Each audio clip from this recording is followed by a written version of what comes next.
Good evening.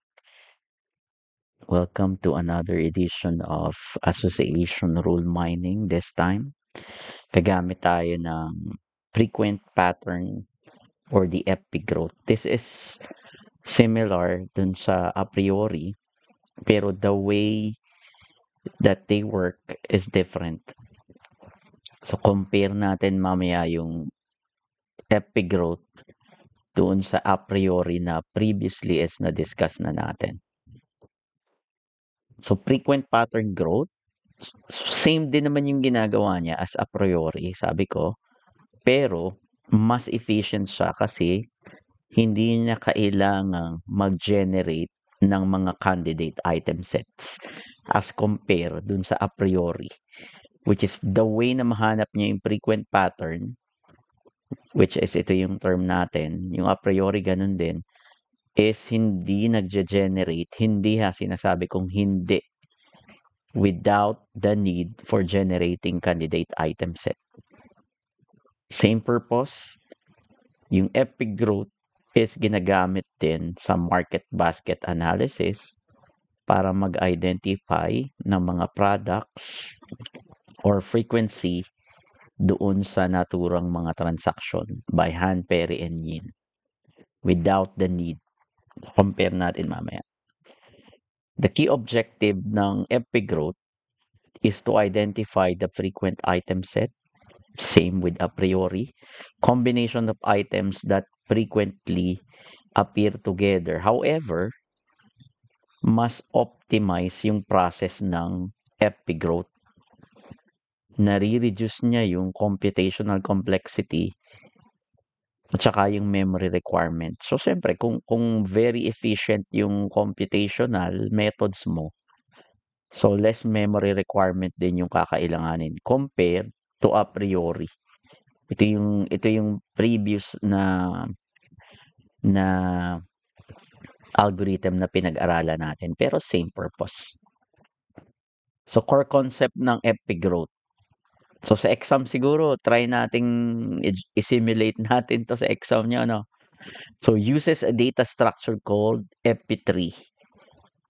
So gagawa tayo dito ng similar sa ginagawa natin sa decision tree. So similar din siya to represent transaction compactly, very compact, which facilitates efficient mining of frequent item set. Magsisimulate tayo ng simple example mamaya. So the FP3 is compressed. So sabi nga mas compact siya.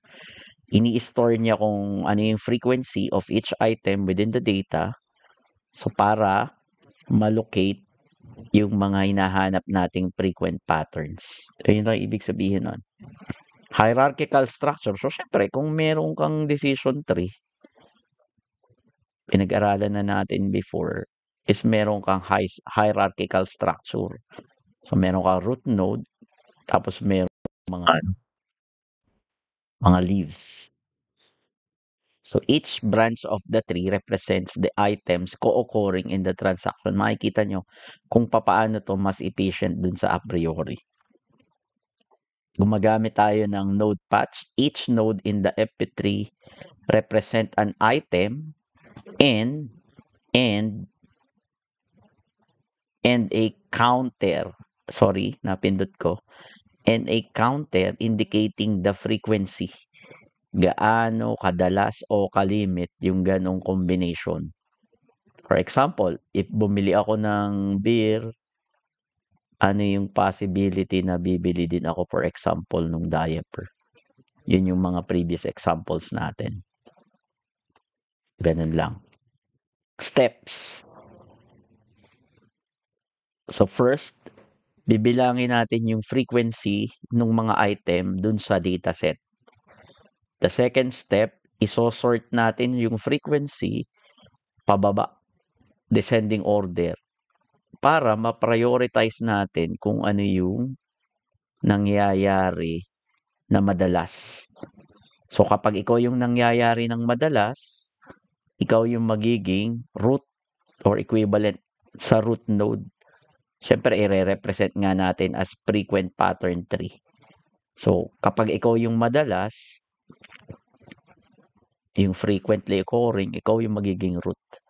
Then, insert transactions into the FP3 following the sorted order. So, meron tayong specific sorting na ruling na susundin para mag-increment yung counter natin. So, may mga specific counter siya. Kung ilang beses niya nakita dun sa dataset yung pattern. Number 4, magke-create ng header tables para ma-link natin yung each unique item into the tree. Ito yung magiging entry point for efficiently accessing the traversing node. Mamaya explain ko. O kaya i-demo ko kung ano yung traversing node associated with each item. So sa exam, isasama ko to, magge-generate tayo ng FP3. So pattern extraction, paano naman nag-e-extract siya ng pattern? Kapag na-construct mo na yung FP3, for example, meron akong ganitong decision tree. So mag-e-extract tayo ng pattern through the construction of conditional frequent pattern tree on each item. Mamaya makikita nyo kung ano yung conditional, ano yung full path.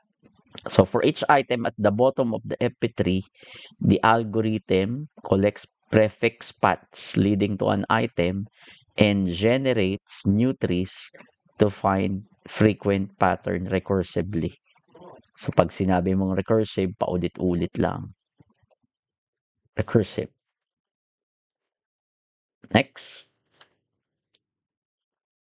Part na siya ng recursive mining process. So the FP growth algorithm mines the tree recursively by iterating over items in the header table.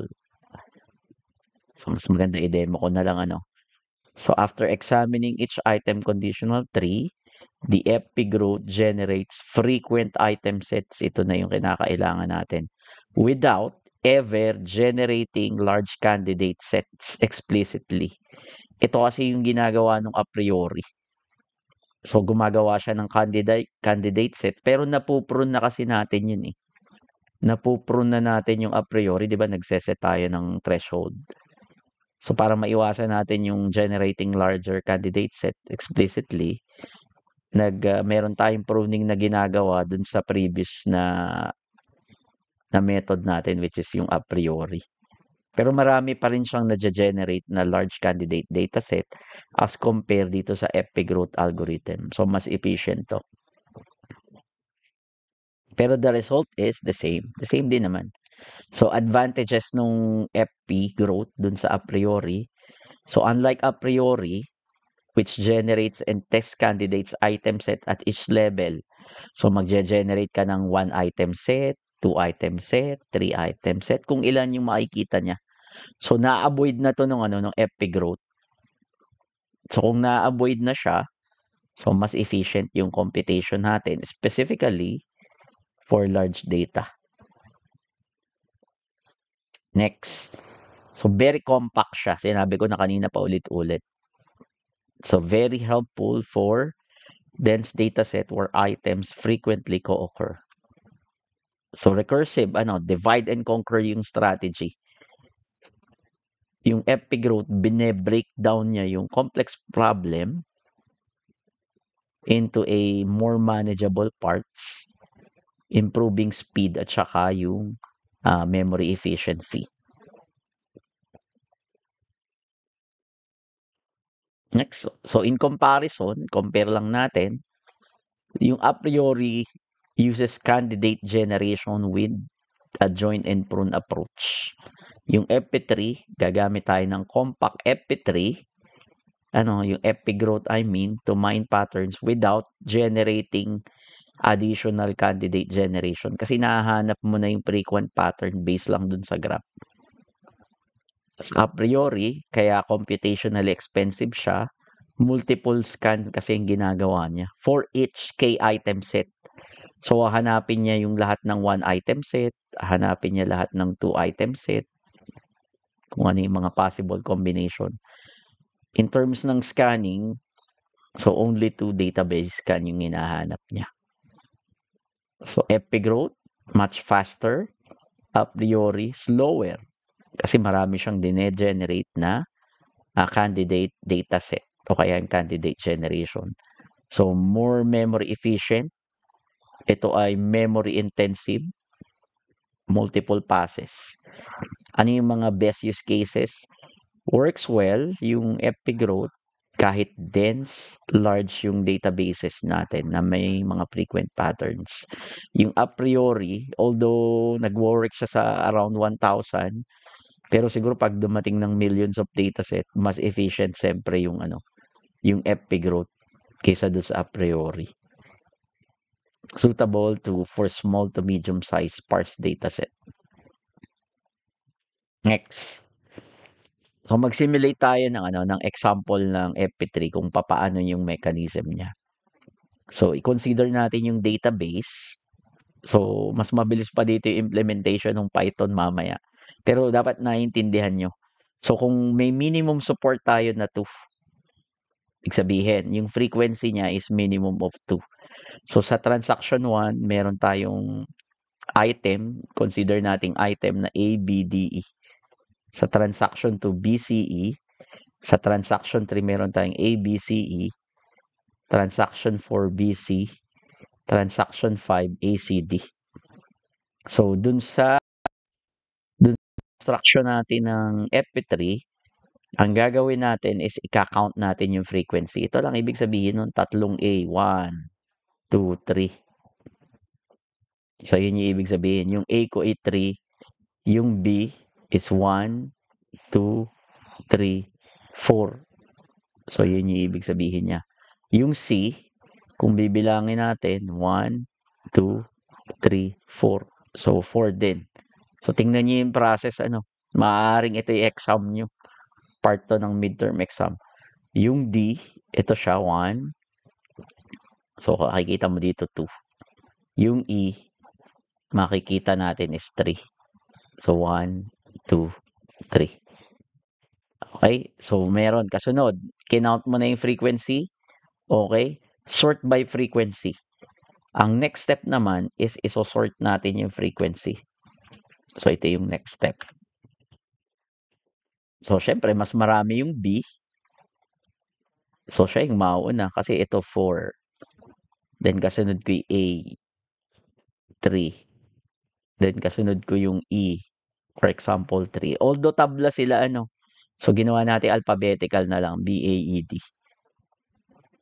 Alphabetical. Tumabla eh. D, 2. Ito siya, 43, 2. So, kung susundan mo yung pattern, so, ito yung magiging arrangement.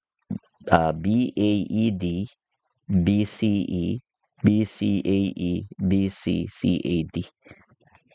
So, sinort natin yung transaction. Ito yung reference natin kanina. Dun sa kabilang slide. Tuloy lang. Then, after mong masort, so yung unang transaction mo is BAED. So, gagawa tayo ng FP3 based on its transaction. So, transaction BAED. So, gawa ka B. Then, meron tayong specific counter. Mapapansin niyo meron tayong counter dyan. So, isang B. Ito siya. Isang B. Isang A. Isang E. Then, isang D. So, BAED. So, itatrack natin yung counter. So, dyan na may measure yung yung frequent pattern na nangyayari doon sa transaction natin. So, yan yung transaction nun. Balik lang ako dun sa previous slide para makita nyo. Ito yung sinusundan natin, iisa-isahin natin. BAED, BCE, BCEAE, BCCAD. So, bumalik lang tayo dyan para matrack down natin. So, BAED. So, next, meron tayong BCE. So, if you notice, nag-e-exist na yung B natin kasi yung previous natin is BAED. So, remember, ito yung previous natin, BAED. Since nag-e-exist na yung B, i-increment mo yung counter sa 2. I-increment mo yung counter sa 2. Ito, balikan ko ulit para malinaw. B, kanina may 1 tayo. B1. Tinamaan ulit. So, ito magiging 2 na.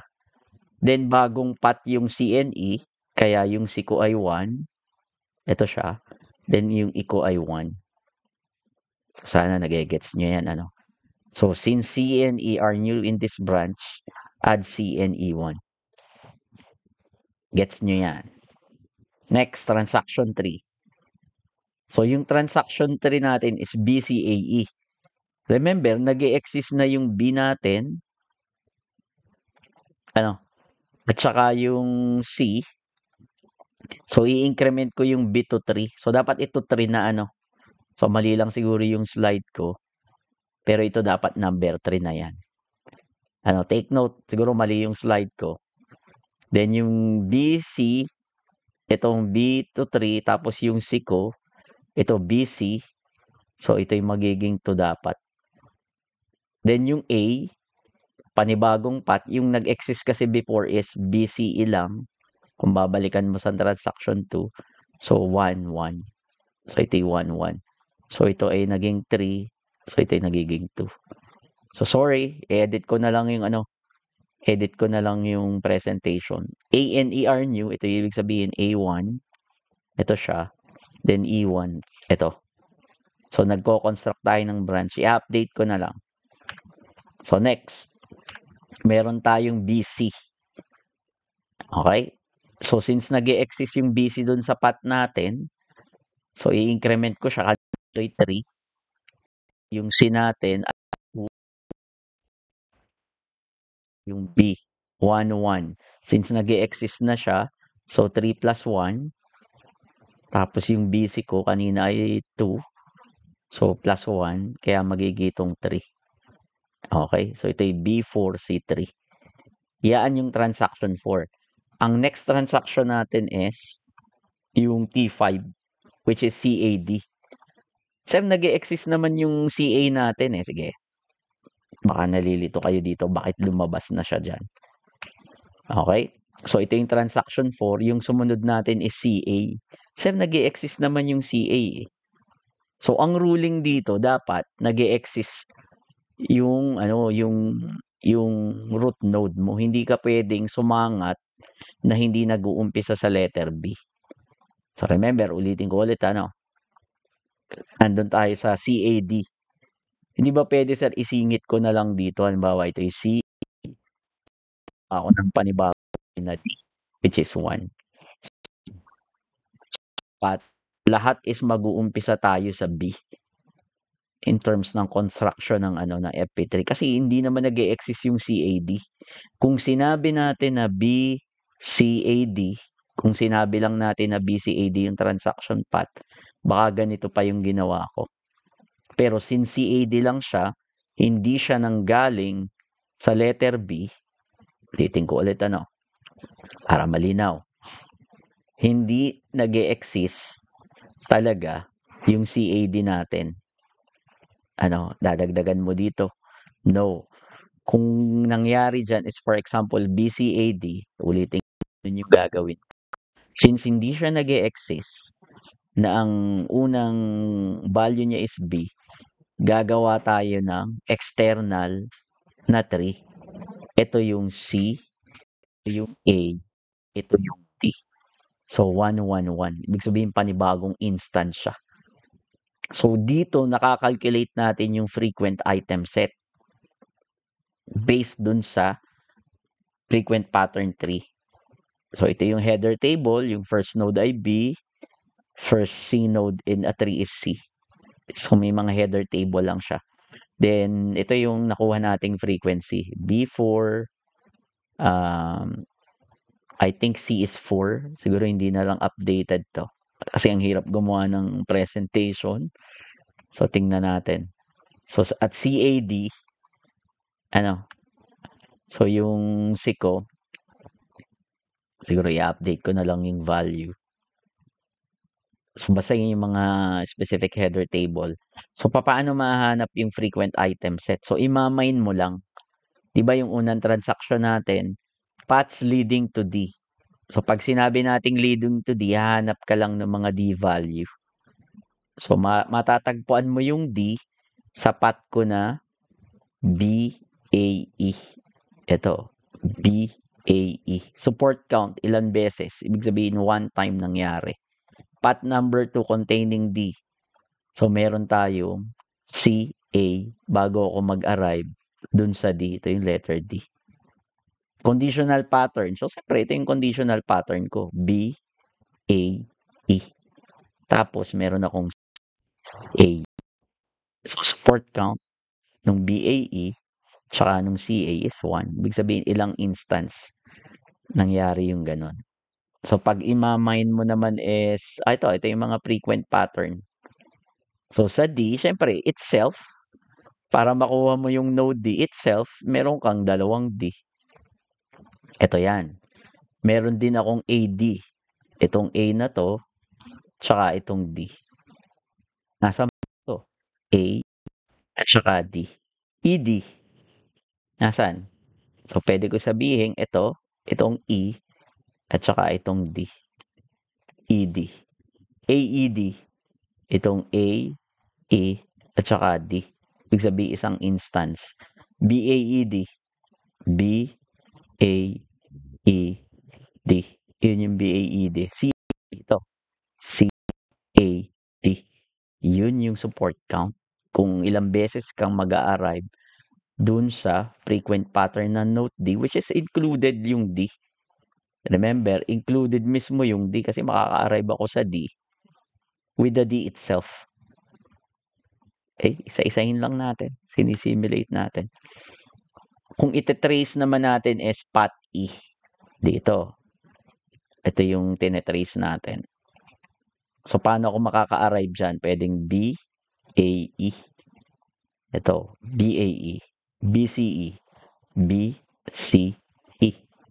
B, C, E. B, C, A. So, nasan? Kasi makaka-arrive pa rin naman ako dito eh. B, C, A. Ito yung D natin. No?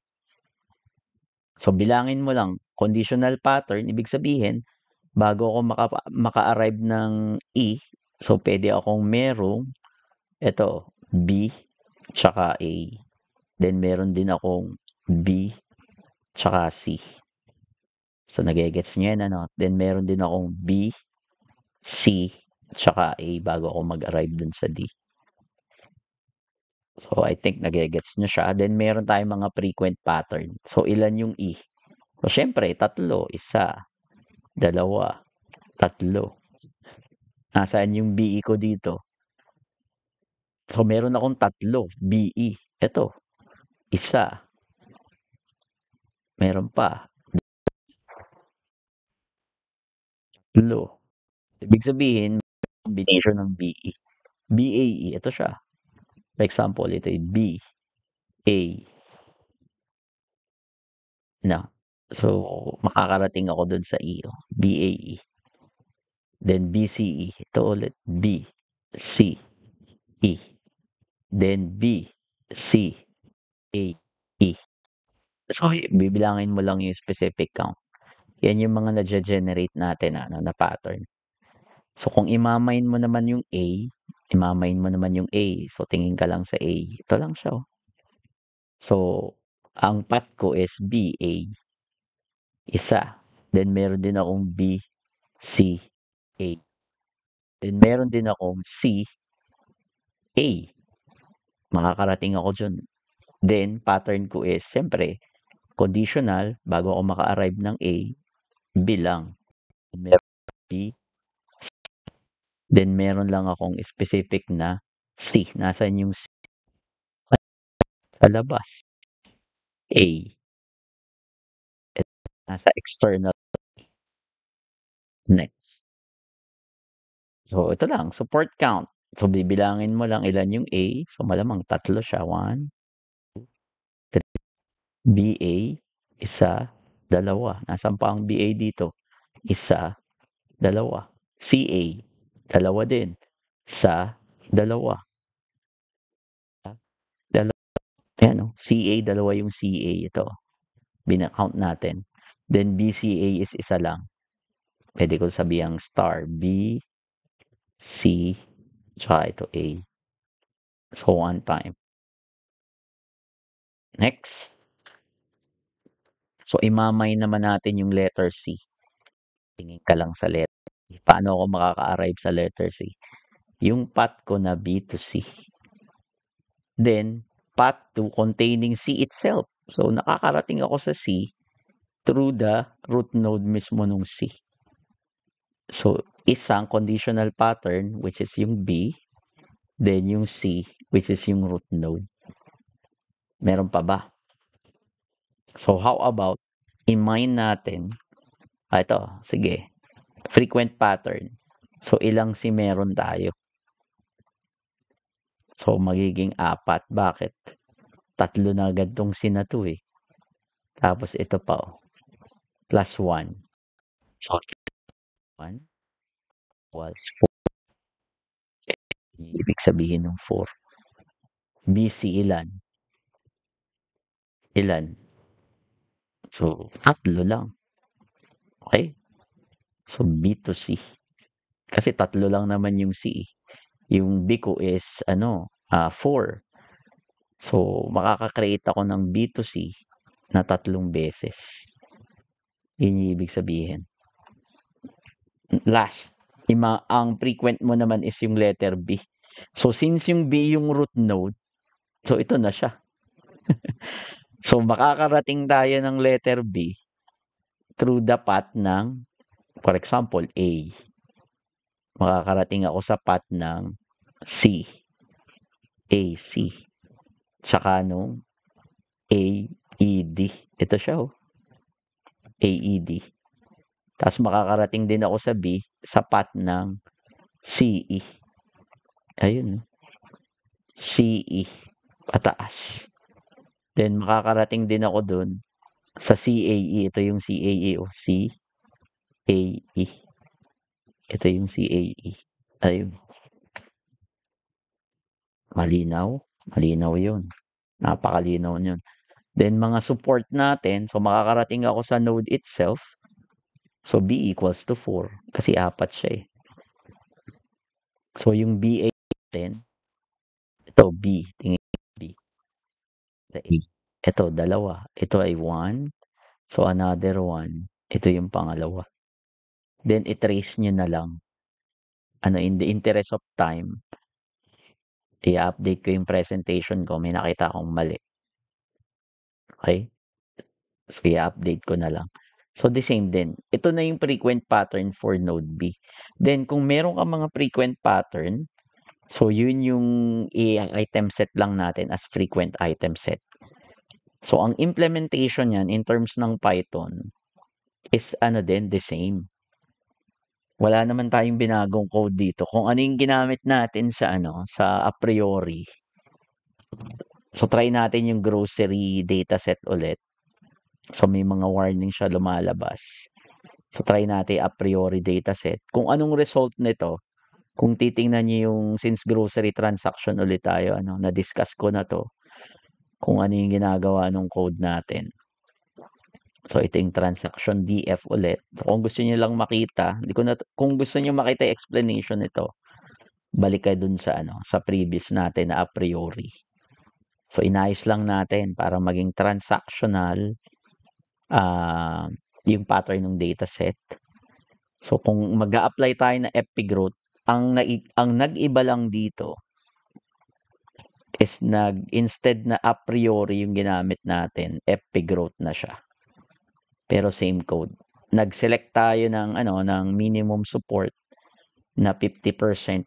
So, ibig sabihin lahat ng combination ng item set na merong 50% i-display natin. Yun yung imamay natin as frequent. Then ipiprint lang natin kung anong result nito, kung ano yung naging result nito is same lang dun sa naging result natin last time. So the same interpretation. So same interpretation lang siya. So magiging same interpretation lang. I think na-discuss ko na to. Mga comment lang to kung paano mo siya i-interpret. So again, kung mag-i-interpret lang tayo ng isa, ulit lang ulit. So meron tayong rules na ganito. Pag bumili ako ng butter, bumili din ako ng bread. Ang support niyan is 64%. 64.4%. Confidence for both, showing that kapag bumili ako ng butter or bumili ako ng eggs, bibili din ako ng bread. Present siya 80.3% of the time. So yung lift, again, balikan niyo yung discussion natin sa lift. Kapag one, hindi natin masasabi na yung present or butter or eggs is highly associated, pero nangyari siya ng madalas. So wala naman siyang kinalaman. Yung correlation niya is mababa, kasi less than 1 lang. So, ibig sabihin, although, sabi nga ulit, negligible lang yung magiging effect ng likelihood. Parang hindi sinasadya na bumili ka ng butter is talagang requirement o kaya associated talaga dun sa bread. So, yan yung example. So, ang next example natin is meron tayong dataset. Hiring dataset. So, for example, ang case study natin, for example, is ikaw ay HR. So, meron tayong dataset dito ng mga software developer. So, ang case natin ngayon, tayo ay HR na nag-aaral kung ano ba yung frequent pattern ng mga naha-hired natin na employee. Yun yung ibig sabihin yan. So, kung ilo-load ko yung dataset, same code din ito, same code. Nabago lang sa kanya is yung dataset natin. So, i-discuss ko lang yung data natin. So, meron tayong bracket ng age, 40 to 50 years, 20 to 30. Yes, may nag-a-apply pa, 41 to 50, 20 to 30, and so on. So, meron tayong bracket ng age. So, tiniruan ko kayo kung paano nyo makikita siya. So, for example, DF age. So, gusto mo lang makita kung ilan yung unique values na meron tayo sa df_age.unique. So, para ma-discuss ko lang malinaw yung variables. So, meron tayong range na 20 to 30, 31 to 40, 41 to 50.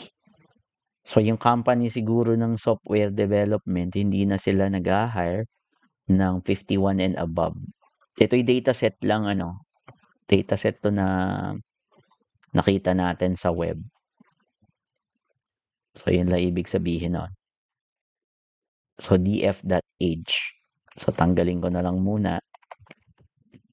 Balik natin sa head. Yung mga unique values. So, experience. Yung experience natin. So, tingnan natin kung ano yung mga unique values ng experience. Tingnan natin. Wait lang.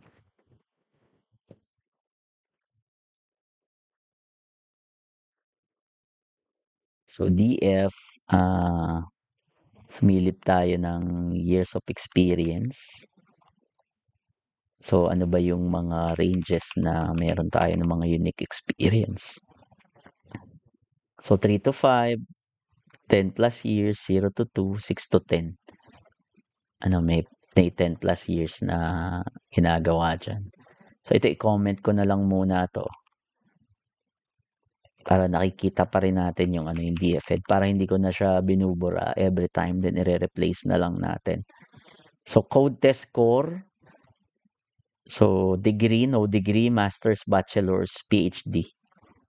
So, yung coding test score natin, meron tayong code medium, code high, code low. So, pinag-exam natin sila ng ng programming, coding test score, then interview, result ng interview low, interview medium, interview high. So, yun lang yung classification. So, hindi malinaw sa atin kung ilang project i-consider siya as many. Wala doon sa documentation, no projects at all. Ibig sabihin yung mga projects niya, few. Pwedeng ang sabihin niyang few projects is, halimbawa is 1 to 5, then yung many, for example, is greater than 5, then yung no project at all is 0. Full stack. So, ano ibig sabihin ng full stack? Ang definition ng full stack developer is marami siyang alam na programming languages. Hindi lang siya one trick pony So, halimbawa 'pag sinabi mong full stack sa web, may alam ka ng siyempre HTML, CSS, JavaScript, PHP, may alam ka ng SQL din, may alam ka ng UX design, halimbawa lang, UI design, okay? So, ibig sabihin alam mo siya lahat. Then preferred working environment, so meron tayong on-site, hybrid, then hindi niyo nakikita pero meron diyang remote. Certification, nakikita ko yung certification niya is Amazon, Azure, parang sa cloud 'to. Siguro, kailangan nilang may talent sa cloud. Then isa-isahin lang natin, previous job, level, ibig sabihin leader, bawa ay mid, meron din diyang junior, then meron diyang senior. Senior programmer, lead programmer, mid programmer, junior. Experience ng leadership, so base siguro sa resume, lead yes, nag-lead ng team, for example, very obvious. Okay, kasi may mga senior programmer na hindi naman necessarily na na humahawak ng team. Bibihirang case yun, senior programmer ka pero hindi ka humahawak ng team. So hindi naman almost all.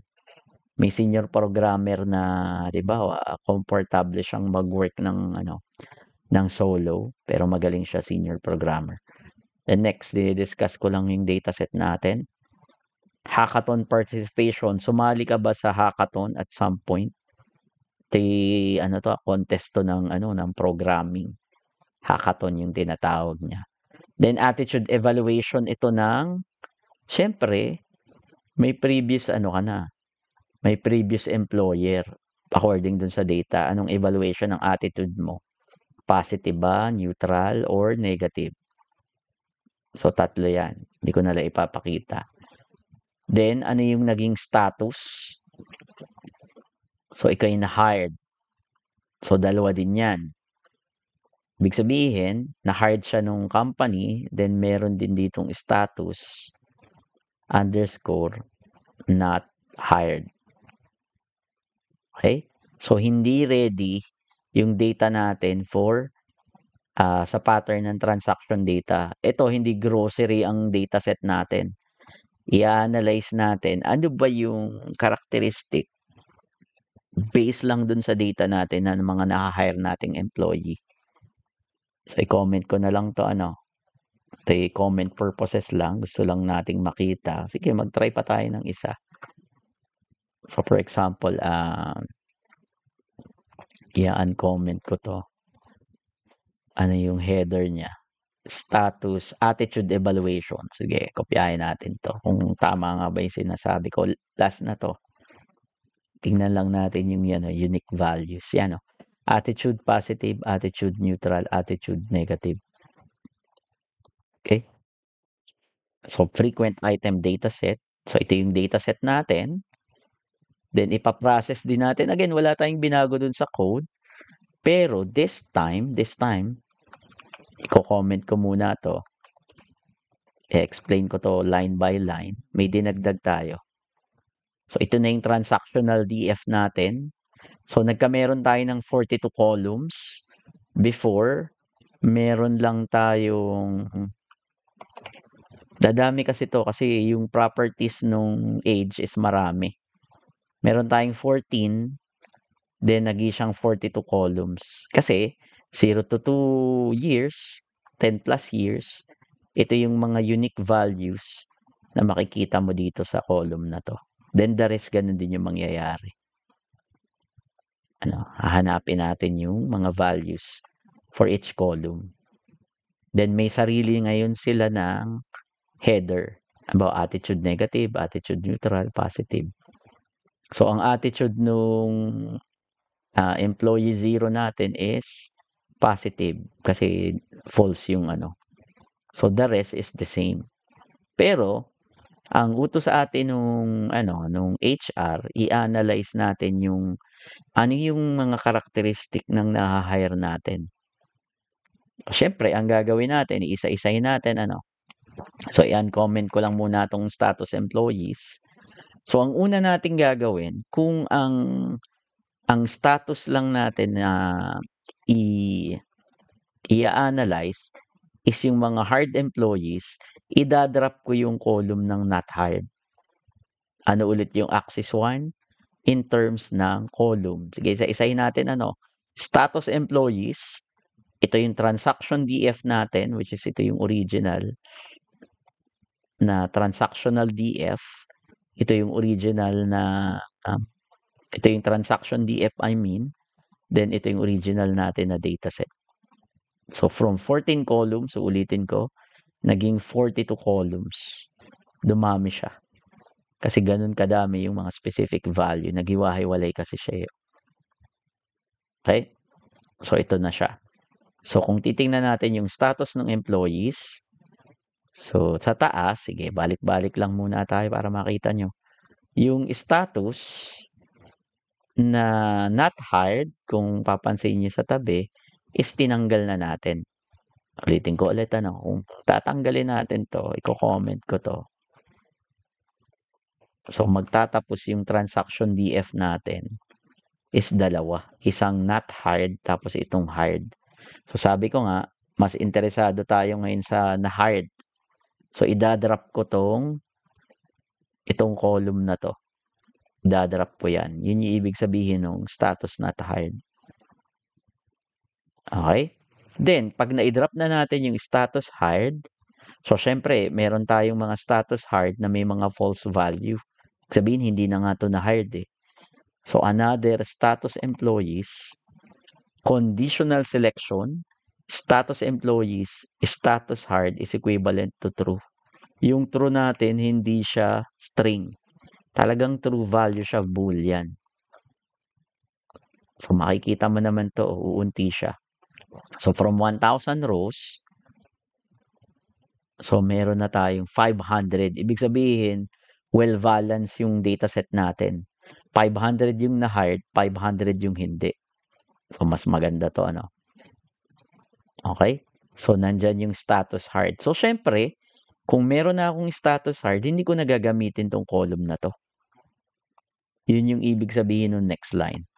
Hanggang remote lang ako, pipiliin ko ng all data, which is yung 500 rows. So, expect nyo na mawawala itong status hired. Pero, yan yung mga hired natin. So, check lang ulit natin. Wala siya. Hanggang remote lang. Kasi sabi mo, all row, then until the remote. So, yun yung ibig sabihin. So, i-comment ko na muna to. Ito na lang yung i-execute natin. So, status employees na yung hahanapan ko ng frequent item set. So, balik lang tayo sa code, FP growth tayo. Instead na transactional DF, finilter na kasi natin yung status employees para sa mga hired. Then, meron tayong min support na 0.3. So, ibig sabihin, kapag nag-e-exist ka ng 30% sa lahat ng transaction, ito na yung gagawin natin. Okay, meron tayong 30 na support na greater than 30%. Ibig sabihin, code high, attitude positive, 30% nangyari out of 1,000 instances ng data. Then, imamay natin yung association hanggang left lang tayo. Then, isosort natin yung confidence. Sinort lang natin, sige, wag ko na munang isort para makita nyo lang. So, generate association rule. Ang minimum threshold confidence natin is greater than 75. So, ang makikita mong confidence level dito is around greater than 75 only. Then, hanggang dun left. So, kitang-kita mo dun sa dataset na yung mga hired natin. So, kayo, someday magtatrabaho kayo, data na yung nagsasabi nito, na, antecedent. Although hindi ka full stack developer, pero ang attitude mo is maganda, Ibig sabihin, hindi ka full stack developer, 50% nung data, 53.2% nagsasabi na full stack no, then meron akong positive attitude based from my previous employer. Nangyari itong combination ng antecedent at saka consequent ng 40.6% yung ganitong combination. Then ang confidence natin siya dyan is 76%. Ibig sabihin, kahit hindi ka full stack developer, meron tayo sa dataset na meron ka namang positive attitude. So, kung titingnan ko lang alone yung data, very obvious na malaki ang nagagawa ng positive attitude sa career. Okay? Hindi porke superior ka na programmer. Pero kung ang attitude mo naman is negative, magsha-shy away sa'yo yung mga company. So, bakit positive attitude? Unang-una, ang taong may positive attitude is napaka-teachable niya. Madali siyang turuan. Kung madali siyang turuan, may possibility na siya ay team player. Hindi siya magiging pabigat dun sa team. Tapos, kapag bibigyan mo siya ng extra work, usually ganito yung nangyayari sa promotion based dun sa mga nababasa ko. Kung sino ang employee na willing na mag-go beyond dun sa job description niya, ibig sabihin meron siyang extra na binibigay na dapat hindi na naman niya trabaho. So kayo magtatrabaho kayo someday. So sana isipin niyo rin na although ang trabaho is salary, pero hindi naman talaga every time na pera-pera na lang in terms ng work. As long as meron kang maiko-contribute sa team na okay lang na hindi bayaran sa'yo, pero wag naman every time. So yun yung magandang mangyayari. So based dun sa interpretation natin, okay? So many rules have high confidence, close to or above 0.75 and lift. So again, yung lift natin is mababa lang siya. 1, hindi pa rin natin masasabi na kapag ikaw ay hindi full stack developer, tapos ikaw ay may positive attitude, is talagang highly associated sila. Kasi mababa yung lift natin. Almost close to 1 lang lahat. So tingnan natin yung rule. So kapag ikaw ay maraming project, chances are ang attitude mo is positive. Siyempre, pagkakatiwalaan ka eh. So according din sa dataset, mamaya pala tayo pumunta sa interpretation. Although ang interview mo, nung in-interview candidate is medium lang yung performance, pero ang sabi ng previous employer mo is positive yung attitude, na-hire ka pa rin. Plus, kahit hindi ka humawak ng leading role dun sa previous company mo, kung ang attitude ay positive pa rin, hinard pa rin siya. Okay? Lahat ng programmer na ang coding score ay high, ay nakitaan ng, hindi naman lahat, most ng positive attitude. Kasi 79% yung confidence natin. So ito lang ang moral lesson dyan, Okay? So sabi natin, candidate with no full stack knowledge have a high likelihood of being evaluated as positive. So sabi dyan, 76.3% confidence. Ito siya. Yun yung ibig sabihin. Those with many project, yun din yung sinasabi ko. Ano yung, basahin nyo na lang. So leadership and hackathon experience. Those with lead no or walang experience sa hackathon or hackathon no are both strongly associated with positive attitude. However, those who participated in hackathon, yes, also shows positive association, 75% confidence. So tingnan na lang natin yung salary. Summary or conclusion. The patterns indicate that a positive attitude is not solely dependent on technical qualification. Ito nga ibig ko sabihin, Kahit sobrang galing mo, is hindi naman solely dependent na kapag sobrang galing mo is may positive kang attitude. Both strong performers and average programmers can receive favorable evaluation if they demonstrate desirable traits like kung meron kang practical project experience, meron kang balanced skill set, kahit hindi ka full stack knowledge. Okay, the findings also emphasize that participation in hackathons, coding score, and attitude evaluations, attitude, attitude are possibly linked, suggesting that a focus on personal project and coding ability may predict, may lang ha, may, hindi sinasabing 100% of the time, positive attitude, making candidates attractive to companies even with average technical qualification. So sa mga programming company, based sa dataset, although average lang yung technical skills mo, basta nagpo-possess ka ng positive attitude, chances are, maha-hire ka pa rin sa kanila kasi ikaw ay magiging attractive. So sabi ko nga, pag may positive attitude ka, madali kang turuan, hindi ka pabigad sa team, at saka magandang kasama mo sa trabaho is may positive outlook towards work, towards life, mas maganda towards all. Okay? Then, isinwitch naman natin siya sa not hired. So, paano naman isuswitch, sir, sa not hired? So, ire-reverse lang natin yung yung ginawa natin, i-comment ko to. So, tingnan natin kung ano yung frequent data set natin sa mga employees na not hired. So, binaligtad lang natin yung ginawa natin sa taas. Very obvious, binaligtad lang natin. Yung ginawa natin dito is kabaligtaran lang nun.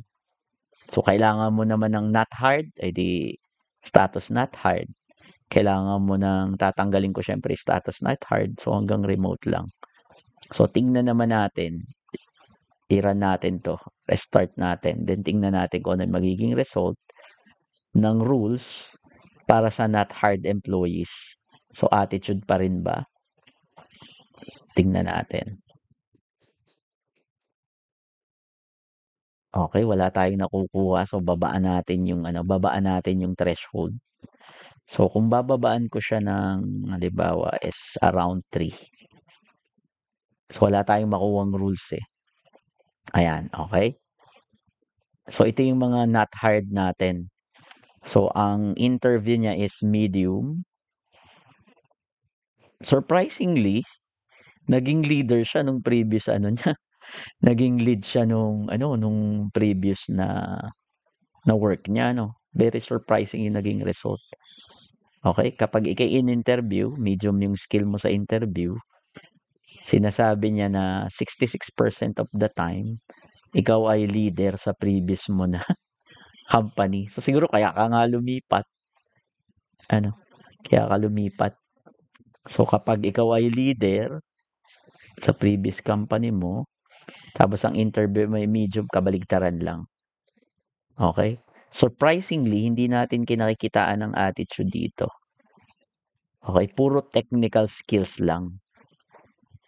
So kung puro technical skills lang yung basis natin, ang conclusion ko is hindi siya enough.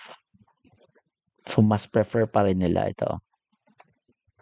So many rules have hindi, yan yung natin. So candidates with interview medium score have high association versus lead status. So 65.5%, ito siya. 65.5%. Hindi ko na alam kung nasaan na siya. Okay, pero yun yung evaluation natin, Ito pala, 66.5%. Okay, so tingnan na lang natin yung conclusion. Ito kasi ay in-interpret ko na. So conclusion, para mabilis, leadership, and sige, para makita nyo lang sa replay, ibabrowse ko siya isa-isa, pero hindi ko na siya i-explain. Para i-post nyo na lang sa replay. Or puntahan nyo yung mismong notebook. Ito yung hackathon niya. I-post nyo lang tapos basahin yung interpretation. Okay? So, sample natin yung last. Candidates who lack experience. Ibig sabihin, for leadership experience, there is an association with no full stack knowledge. So, syempre, kung kakaunti lang yung programming language na alam mo, so, maaaring hindi ka nagli-lead with high confidence of 68.8% and a lift of 1.26. Medyo mataas to. These candidates were not hired, suggesting that kapag wala kang leadership skill at wala kang full stack expertise, so malilimit yung hiring process. Additionally, those without leadership experience have a moderate association with participation. Okay, kapag wala kang leadership experience daw dito, may moderate association ka na sumali ka sa hackathon contest. Yes. Indicating that hackathon experience alone, okay, without leadership or full stack skills might not fulfill the hiring criteria. So in conclusion, leadership and technical skills misalignment. Candidates with leadership experience may need to excel in specific technical evaluation or projects to compensate for perceived gaps in other areas. Ito din, insufficient project-based experience.